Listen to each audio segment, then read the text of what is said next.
Hello, welcome to Do It Yourself channel. Today I will show you how to change sound balance in our Samsung Galaxy Z Fold5. To change our left and right sound balance in our connected audio devices, you have to go to settings, then we are looking for accessibility options, and here we have hearing enhancements menu.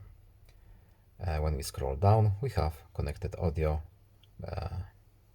left-right sound balance. It's not